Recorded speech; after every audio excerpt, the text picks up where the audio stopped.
Hari ini kita akan praktikum mengenai uji chi-square ya. Jadi uji chi-square ini biasa digunakan untuk analisis data yang kategorik gitu ya. Kalau misalnya kemarin banyak ya kita menganalisis data yang sifatnya numerik gitu ya. Nah, kalau yang hari ini kita masuk ke data yang kategorik. Nah, jadi kalau kemarin belajar di pertemuan pertama atau kedua mungkin ya, di situ kan ada skala pengukuran ya. Jadi kalau data-data kategorik itu yang masuknya skala pengukuran yang nominal sama ordinal. Ya, jadi kalau datanya masuk itu, jadi kemungkinan kita kalau menganalisis hubungan dua peubah kategori kita pakai materi yang hari ini. Jadi di sini kita mau menganalisis mengenai hubungan dua peubah yang sifatnya kategorik gitu ya. Jadi kalau yang satu nominal, satu lagi ordinal, atau dua-duanya nominal atau dua-duanya ordinal ya, bisa kita lakukan analisis menggunakan tabel frekuensi dua arah nih ya. Nah, di sini disebutnya ada yang menyebut tabel frekuensi dua arah atau cross tab ya, tabulasi silang gitu ya. Ada juga yang bilang tabel kontingensi gitu ya, itu sama aja maksudnya itu adalah tabel frekuensi dua arah. Nah, di sini yang mau kita pelajari adalah ukuran keeratan hubungan antar peubah kategorik tersebut. Kalau teman-teman sebelumnya pernah belajar statistik mengenai korelasi atau regresi ya, nah kalau di korelasi itu kan kita mempelajari hubungan dua peubah yang numerik gitu ya, kalau yang di korelasi.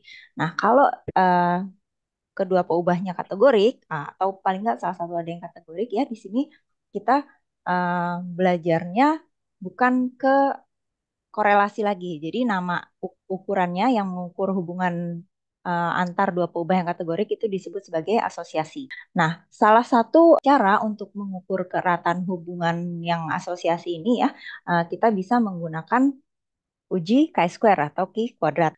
Yang penting di apa namanya tabel frekuensi dua arah ini nanti kita lihat isi frekuensi di dalam selnya ya. Terus sama ada berapa sel kolom sama sel tabel karena itu nanti akan mempengaruhi untuk perhitungan derajat bebasnya. Oke, kira-kira ilustrasinya seperti ini. Jadi R itu nanti biasanya kita notasikan sebagai jumlah baris atau row ya. Sedangkan yang C itu adalah jumlah kolomnya. Nah, uji chi-square ini ya, chi kuadrat. Kalau kemarin kalian pernah belajar uji T, uji Z ya, itu biasanya kita uh, menguji membandingkan nilai tengah dengan suatu nilai atau dengan nilai tengah di populasi lain ya, atau misalnya proporsi gitu ya, yang kita uji. Nah, kalau di uji chi kuadrat ini, dia salah satu uji yang bisa digunakan ke macam-macam keperluan gitu ya. Yang pertama di sini ada uji kebebasan. Tentunya di sini mau melihat antar dua peubah ini dia saling bebas atau tidak gitu ya. Nah, terus manfaat lainnya uji Q kuadrat ini kita juga bisa menggunakan untuk melakukan pengujian beda proporsi ya. Atau misalnya di sini kata lainnya adalah kita melihat kehomogenan dari proporsi-proporsi yang ada. Ada satu lagi sebenarnya uji kebaikan suai ya. Kebaikan suai itu melihat kesesuaian data yang kita kumpulkan apakah sudah sesuai kondisinya dengan yang di populasi ya.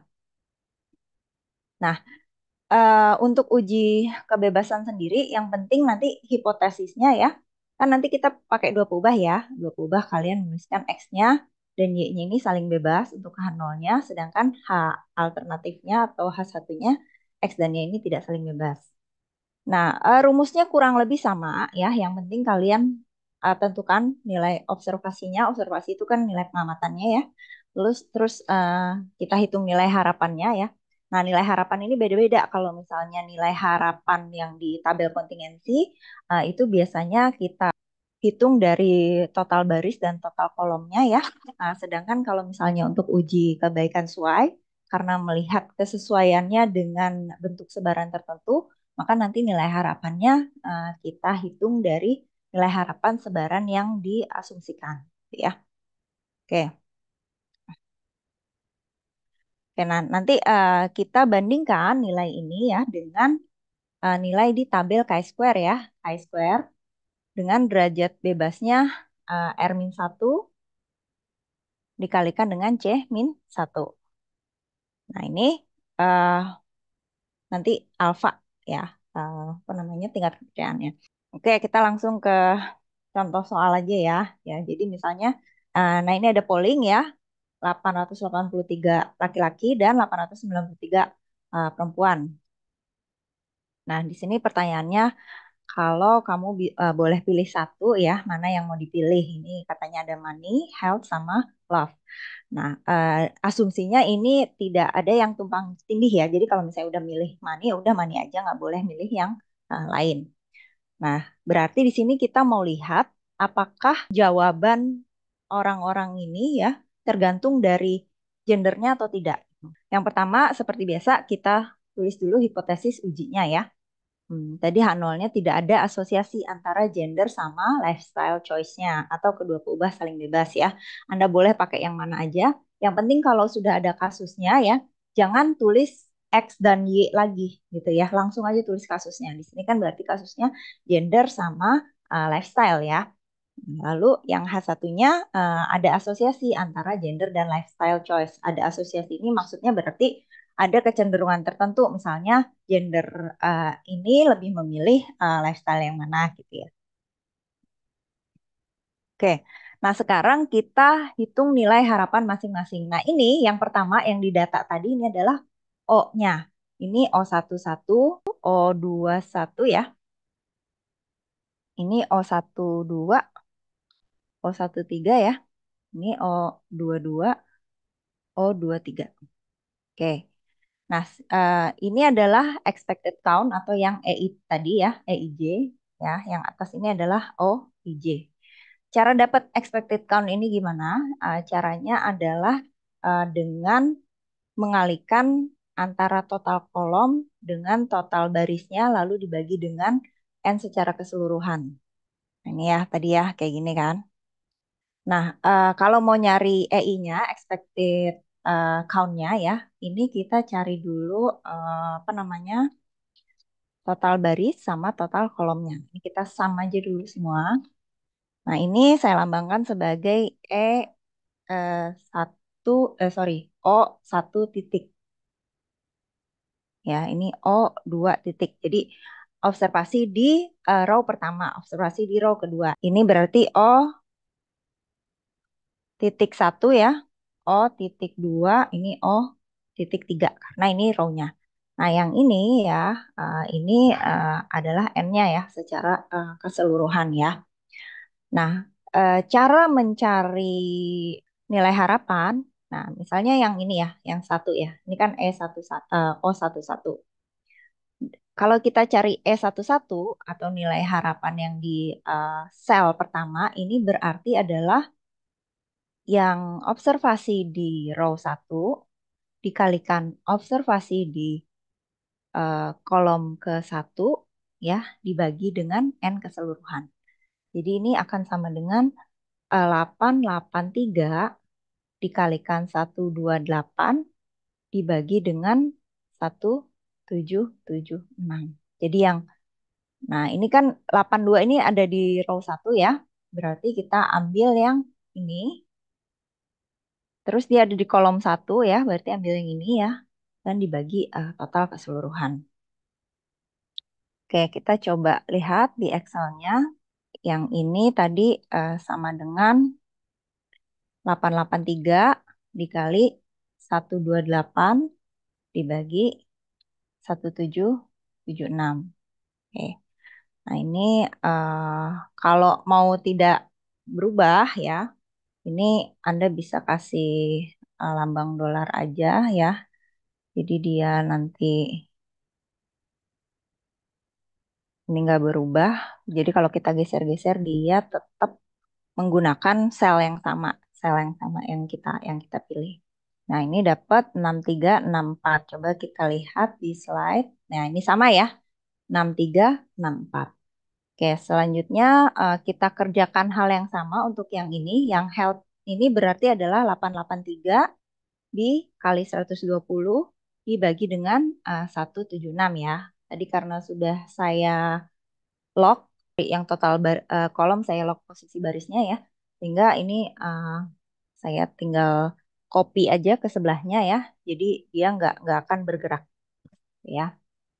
Tapi kalau misalnya apa susah, lakukan manual aja, nggak apa-apa gitu ya, masing-masing ini dikali ini gitu ya, dibagi N gitu ya. Nah ini jadi kalau mau di copy gini ya, jadi kalau N kan nggak berubah ya, di sini posisinya Z 6. Nah nanti di angka Z-nya sama di huruf Z-nya sama di angka 6-nya saya kasih tanda dolar kayak gini. Jadi dia supaya ngelok tetap pakai sel yang gitu. Sedangkan kalau yang ini, yang apa namanya, total row itu ya, ini kan ada di posisi Z4 ya. Kalau saya geser-geser copy ke sebelahnya, nanti dia akan ikut ngegeser gitu ya ke AA, ke AB gitu. Nah, supaya nggak ngegeser, makanya yang ini yang Z-nya yang saya kasih apa namanya, dolar. Nah, sedangkan kalau yang total kolom ini kan ada di baris ke-6 ya.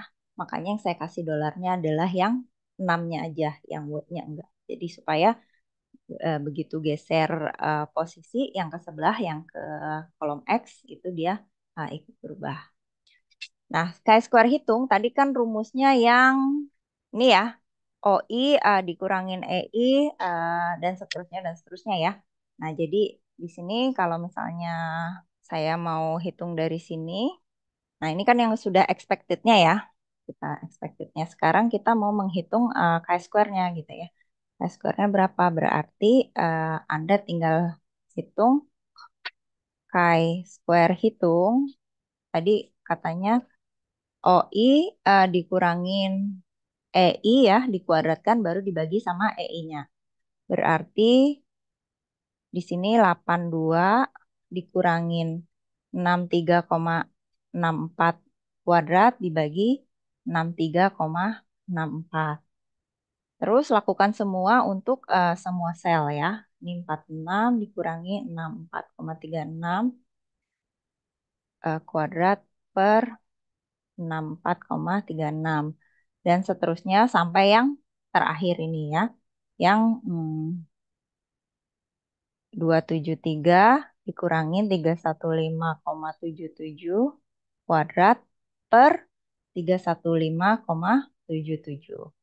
Nah, ini chi-square hitungnya didapat hasilnya 36,84. Nah, ini baru nanti kita bandingkan dengan chi-square tabel ya. Chi-square tabelnya misalnya Anda gunakan alfanya 0,05, berarti kita cari chi-square 0,05. Ininya kan tadi R-1 ya, banyaknya row, banyak row 2 sama banyaknya kolom min 1. Kolom kan 3 ya, 3 min 1 ya. Berarti ini kita harus mencari chi-square 0,05 1 dikali 2 ya, 2. Nah, ini nanti kita bisa lihat di tabel chi-square. Nah, Anda perhatikan di sini dia bacanya yang saya kasih ya, yang saya kasih dia bacanya daerah ke kanan ya, kumulatif ke arah kanan ya. Dan terus dia bilang ini kumulatif ke arah kanan ini atau daerah yang diarsir ini sama dengan chi-square alfa. Nah, berarti kalau kita gunakan alfanya 0,05 ya, berarti kita cari yang di sini yang 0,05. Nah, yang ini 0,05 tadi derajat bebasnya kan 2 ya. Berarti ini jatuhnya di 5,991. Nah, berarti di sini nah ini ya, dia 5,991. Chi-square-nya adalah 36,84. Oke, karena statistik uji itu lebih besar ya, atau statistik hitungnya tadi lebih besar daripada nilai statistik tabel ya, maka kesimpulannya adalah tolak H0 ya. Kalau tolak H0 berarti ada asosiasi ya. Ini mungkin lebih cocok kita ganti dengan kata-kata asosiasi ya, karena ini sudah data kategorik antara jenis kelamin dan pilihan gaya hidup. Artinya peubah-peubah ini nggak saling bebas. Berarti memang ada kecenderungan tertentu. Kalau yang perempuan misalnya lebih suka milih yang mana gitu ya. Nah, ini kesimpulannya seperti ini. Kalau mau pakai Excel itu bisa, eh, tapi dia tidak pakai chi-square hitung. Di Excel ini dia langsung mengeluarkan nilai P-nya atau p-value. Kita ingat kemarin p-value itu kita bandingkan dengan alfa ya. Kalau p-value-nya lebih kecil dari alfa maka tolakan nol. Nah, cara nyari p-value-nya gimana? Chi-square di Excel. Jadi Anda tetap harus ngitung tabel ini, tabel eh, expected count-nya. Ya, jadi ini ada tabel observation-nya, yang ini tabel expected count-nya. Nah, di sini ya kita bisa pakai formula C test, CSQ test. Sorry. CSQ titik test kalau di versi yang punya saya ya. Kalau yang di versi punya kalian silakan cari aja pokoknya yang mirip-mirip yang ada tulisan C-nya terus ada tesnya gitu ya. Nah, ini dia minta masukin actual range sama expected range. Jadi kalau bisa posisinya sama kayak gini gitu ya. Nah, ini actual range-nya saya sorot dulu ya. Lalu dikasih titik koma baru disorot expected range-nya. Nah, dia ngeluarinnya cuman kayak gini. Eh, ini adalah nilai P-nya atau p-value gitu ya. Ini p-value. Sedangkan alfa yang digunakan adalah 0,05 ya. Karena berarti kan ini juga sama ya, p-value-nya lebih kecil dari alfa. Maka kita tolak H0. Kesimpulannya sama ya. Tolak H0 artinya ada asosiasi antara gender dengan pilihan lifestyle. Yang kedua adalah pengujian beda proporsi atau kehomogenan. Nah, ini sebenarnya perhitungannya sama persis dengan yang kita lakukan tadi.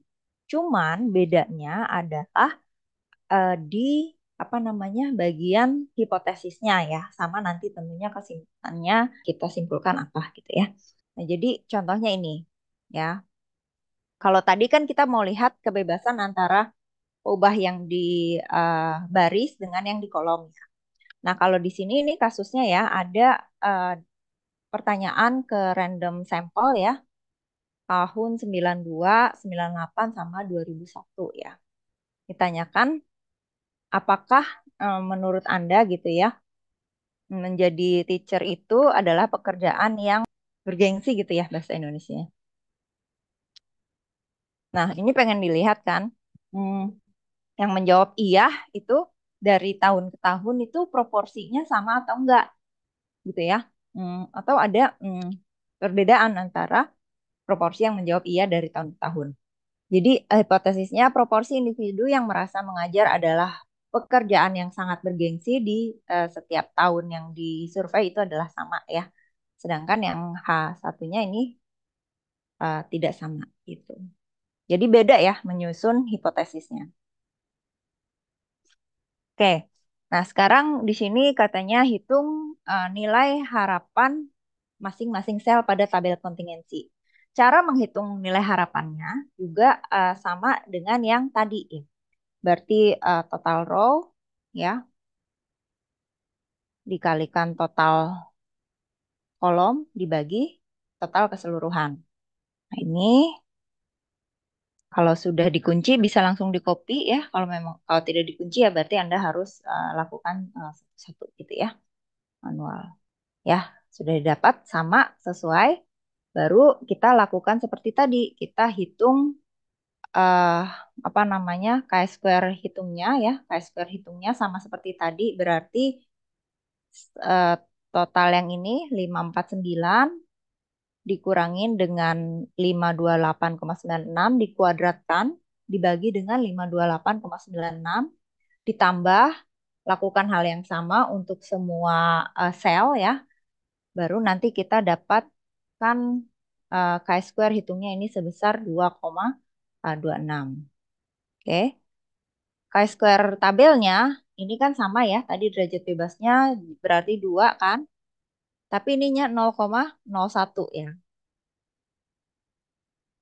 Nah, kalau 0,01 berarti Anda lihat di tabel eh, chi-square-nya jangan yang 0,05 ini. Berarti ikutnya lihat yang ini ya. 0,01. 9,2 sekian ya. Ya, 9,21. Ini nanti Anda bandingkan, oh ternyata chi-square hitungnya ini lebih kecil ya, berarti kalau dia lebih kecil kita eh, terima H0 ya. Oke. Nah, kita tidak dapat menyimpulkan kalau eh, proporsinya yang mengatakan mengajar bergengsi itu berbeda. Jadi sejauh ini ya proporsi yang menyebut guru adalah apa namanya pekerjaan yang bergengsi itu masih relatif sama. Kalau Anda mau coba cek pakai Excel-nya ya, sama lakukan seperti tadi ya. Pakai sama dengan CSK tes ya. CSK yang tes. Ini sorot yang di sini. Kita sorot expected ya. Oke. Nah, langsung dapat p-value-nya. P-value-nya 0,3228. Sedangkan alfa yang kita pakai tadi kan 0,01 ya. Nah, tentu saja yang p-value ini kan lebih besar ya daripada 0,01, berarti kesimpulannya terima H0. Nah, ini soal uji proporsi ya. Kita coba bareng-bareng. Ada sampel dari penerbangan Delta, United, sama US Airways. Buatlah hipotesis yang ingin menguji apakah proporsi dari populasi yang ketiga ini yang datang telat itu sama atau tidak untuk apa namanya semua airlines ya. Jadi Anda bisa tuliskan hipotesis nolnya seperti tadi gitu ya. Proporsi untuk ketiga maskapai itu sama ya atau misalnya mau kayak gini juga proporsi Delta sama dengan proporsi United sama dengan proporsi US Airways ya gitu ya. H1-nya kan berarti oke, sekarang kita coba aja pakai Excel ya. Pakai Excel untuk yang ini, yang Delta ya. Nah, ini tadi sudah saya siapkan datanya. Oke. Nah, ini totalnya ya, jangan lupa totalnya disiapkan ya. Lalu seperti tadi kita hitung nilai harapannya, expected value-nya. Ini ya dikali yang bawah ya, yang total baris dikali total kolom dibagi dengan keseluruhan ya. Oke. Nah, ini kita sudah dapat ya. Nah, untuk chi-square-nya, Anda kalau mau menghitung manual bisa juga di Excel. Jadi masing-masing sel kan tadi eh, OI ya, dikurangin EI ya, lalu dikuadratkan ya, lalu dibagi dengan si EI-nya ya. Nah, ini juga bisa kalau mau menghitung chi-square-nya manual. Nah, ini udah kita lakukan untuk semua sel, baru tinggal kita jumlahkan saja ya keseluruhannya. Nah, ini dapat eh, nilai Q kuadratnya.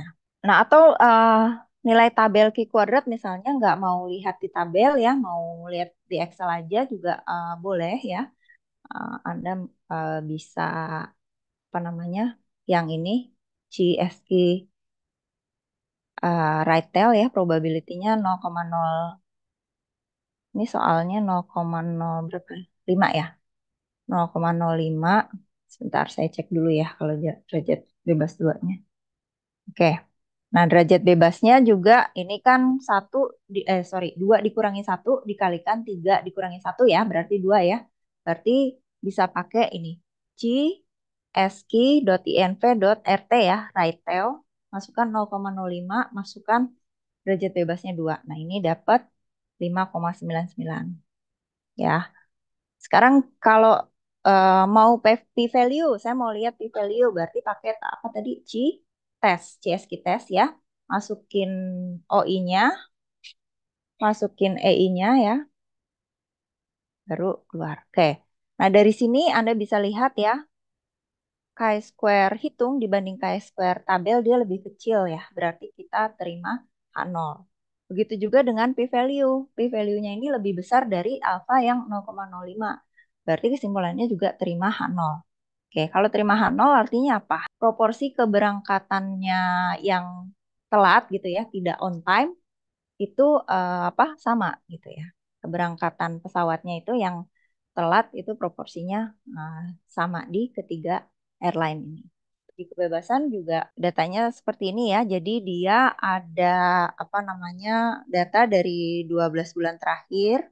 Apakah ada asosiasi? Nah, ini kan kalau tadi proporsi ya. Kalau ini dia pengen tahu apakah ada asosiasi atau misalnya ada hubungan nggak antara eh, tipe penerbangan ya, maksudnya tujuannya domestik atau internasional dengan pilihan tiketnya, kelasnya ya.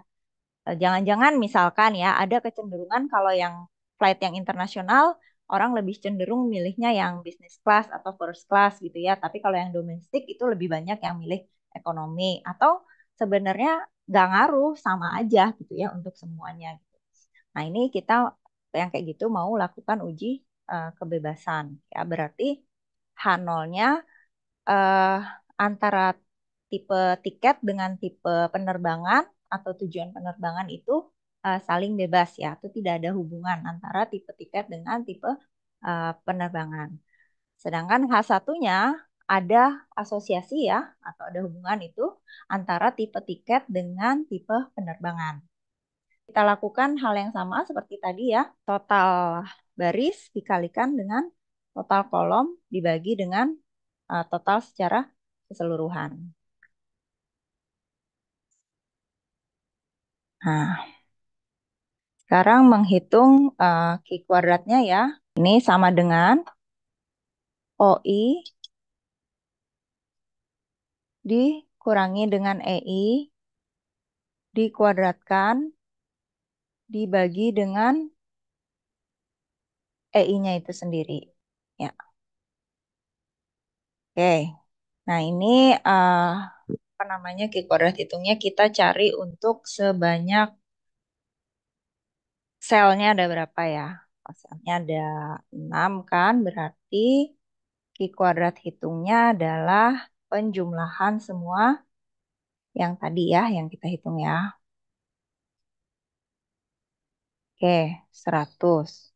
Nah, sekarang alfanya ini ya di soal 0,05 ya. 0,05 berarti kita cari Q kuadrat tabel ya. Alfanya kan 0,05. Eh, derajat bebasnya adalah 2 dikurangi 1 dikalikan dengan 3 dikurangi 1 ya. 2 ya berarti ya. Eh, ini kita cari C right tail, sorry, bukan yang dis ya. Yang INV ya, INV right tail probability-nya 0,05, derajat bebasnya 2. Nah, 5,99. Nah, karena Q kuadratnya lebih besar ya, berarti kita tolak H0. Atau Anda mau menghitung p-value atau nilai P-nya ini juga boleh. Seperti tadi, kita gunakan C-test ya. Anda sorot dulu semua data yang OI, lalu sorot data yang EI, lalu keluar, nah ini C-testnya ya, 0,000 kecil sekali ya. Itu pangkat min 22. Jadi kesimpulannya sama tolak H0. Artinya kalau tolak H0, apa ada asosiasi ya antara jenis tiket yang dibeli dengan tujuan flightnya. Apakah itu dia domestik atau internasional. Ya, jadi memang mungkin kecenderungan kalau yang domestik misalnya lebih banyak yang pilih ekonomi kelas gitu ya. Sedangkan kalau yang internasional mungkin lebih cenderung milih ke bisnis kelas gitu ya. Kira-kira seperti itu. Satu lagi ini ya, yang soal kebaikan suai ya. Yang kebaikan suai ini kita melihat kesesuaian data yang dipunya dengan yang diasumsikan. Nah, contohnya kayak gini ya. Misalnya di sini ada data permen M&M's katanya ya. Jadi di di permen M&M's ini kan ada macam-macam warna. Nah, sebenarnya dari pabriknya itu disetting proporsi masing-masing warna itu harusnya 0,24 atau 24% blue, 0,13 brown, ya, 0,20 green, 0,16 orange, 0,13 red, sama 0,14 yellow. Eh, Proporsi yang disetting sama perusahaannya seperti itu. Nah, lalu dilakukan sampling ya, diambil sampel dari apa namanya si M&M ini, terus dihitung yang blue-nya ada berapa, brown-nya berapa, green-nya berapa, orange-nya berapa, dan seterusnya. Ya. Nah, sekarang mau ditanya apakah apa namanya dia sesuai atau tidak ya. Nah, jadi ini kan sudah masuk ke yang kebaikan sesuai ya. Yang kalau yang kebaikan sesuai ya nanti hipotesis nolnya ya, apakah sebaran warna permen M&M's ini sesuai atau tidak. Berarti H0-nya ya sebarannya sesuai dengan apa namanya kondisi di populasi ya. Sebaran di sampling sama dengan kondisi di populasi. Yang H1-nya berarti sebaran di sampling ini tidak sama dengan kondisi di populasi. Perhitungannya sebenarnya sama, cuman bedanya pada saat mencari EI ya. Kan datanya kayak jadi cuma gini ya. Kalau tadi kan datanya ada dua, paling nggak dua baris gitu kan ya. Terus ada beberapa kolom gitu. Jadi ada dua kategori. Nah, kalau ini kan cuman ada warnanya sama banyaknya pengamatan dari sampel. Ini adalah OI-nya. Terus EI-nya dapat dari mana, Bu? EI-nya itu berarti kita ambil dari yang data sebenarnya. Data sebenarnya kan ini ya. Tapi kan ini dia masih dalam persen. Dalam persen berarti kita harus eh, bikin ke N biasa. Ya, misalkan caranya gimana? Caranya kita cari dulu total pengambilan sampelnya ini ada berapa semua. Oh, dia ngambilnya sampelnya 500. Berarti si EI harusnya ya adalah persentase di populasi kita kalikan dengan total sampel 500. Nah, jadi maksudnya ini kalau sesuai dengan settingan pabrik, harusnya masing-masing warna jumlahnya segini. Tapi ternyata yang kita dapat dari sampling jumlahnya segini. Nah, ini mau kita uji masih relevan nggak ya? Masih oke nggak ya nilai segini itu masih di sesuai nggak dengan yang diharapkan di populasi? Nah, untuk mencari Q kuadratnya berarti kan rumusnya sama aja ya kayak tadi ya. Tinggal OI ya. OI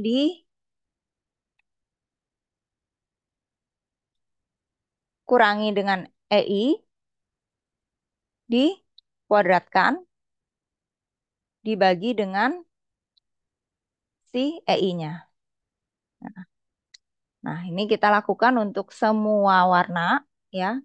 Baru nanti ini kita jumlahkan. Nah, ini baru dapat chi-square hitung ya.